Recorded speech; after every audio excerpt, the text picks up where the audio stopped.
The crowd roared as the gates flew open, and a sea of thunder erupted across the Churchill Downs track. Silas Green, barely 18, crouched low over the saddle of a stallion, darker than midnight. No one knew his name before that day, and no one ever forgot it afterward. The horse's name was Nightshade.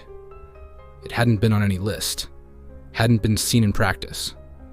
It appeared the morning of the race, breathing steam in the morning fog, its coat so black it seemed to drink in the light. Its eyes glowed amber. Unnatural. Some said demonic. Silas didn't care. It was his shot, and he took it. The horse didn't run.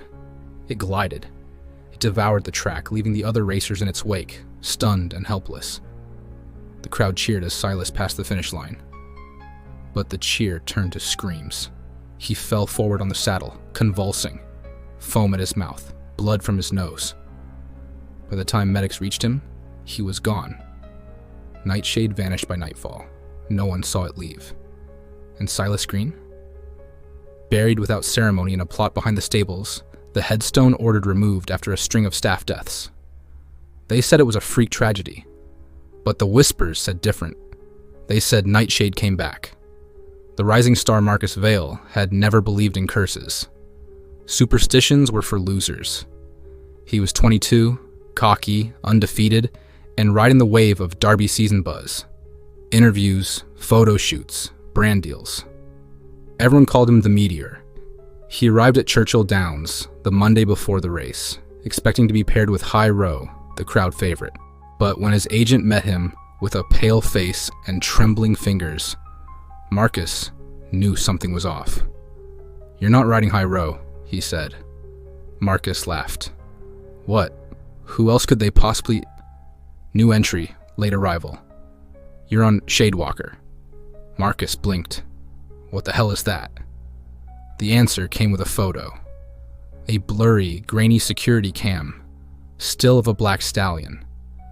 The image was corrupted by static. Its eyes caught the light in a way that made Marcus feel cold. He tried to protest, but his contract bound him to the stables. He had no choice. The first dream. That night, Marcus dreamt of the track, but it wasn't made of dirt. It was made of bones, bleached white and slick with blood.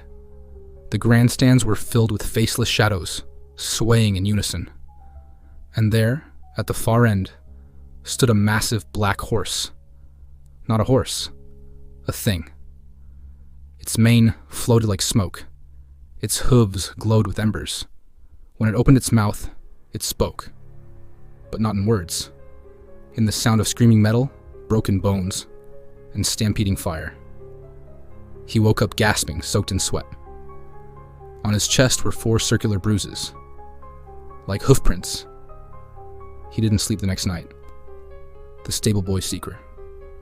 On Wednesday, Marcus snuck into the stable alone. He had to see the horse himself. Shadewalker stood motionless. No noise, no breath. Its body was blacker than night, and its eyes shimmered like oil over fire. As he approached, a boy stepped from the shadows. The stable hand was maybe 14. Pale, dirty. He held a horseshoe, burned black. "You're riding him, huh?" the boy said. Marcus nodded. "Don't," the boy whispered. "They all die." Marcus scoffed. "What are you talking about?" The boy dropped the burned horseshoe at his feet. "This was from the last one, 2 years ago. He screamed when he touched it. They found him in pieces. Then he ran." Marcus picked up the horseshoe. It was warm, warmer than it should have been. Thursday night, Marcus broke into the Derby archives, newspapers, photos, hidden documents. He found a pattern. 1913, 1926, 1939, 1952, 1965, 1978, 1991, 2004, 2017, every 13 years. A black stallion. A sudden jockey death. Every horse, gone. Every stable, burned. Every investigation, closed quickly, and in each clipping, buried in the margins, was the same whispered phrase. "Let the black one ride again." Marcus arrived at the track trembling. The dreams had worsened. He heard hoofbeats in his hotel room, saw smoke leaking from mirrors, and his body was covered in bruises. He tried to back out, begged the manager.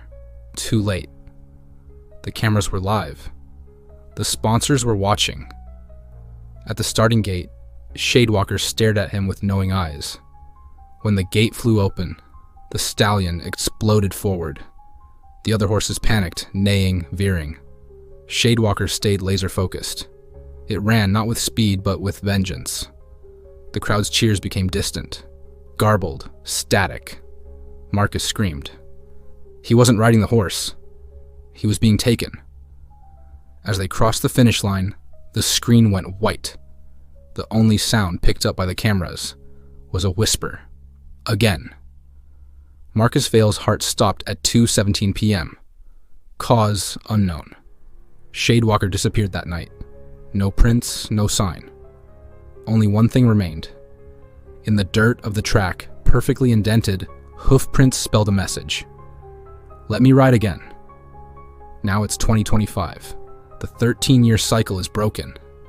The curse doesn't wait anymore. A new black horse is already registered. Name: Nightshade. And if you ever visit Churchill Downs, listen closely after dark. If you hear hooves, don't look. Because once you see him, he sees you too.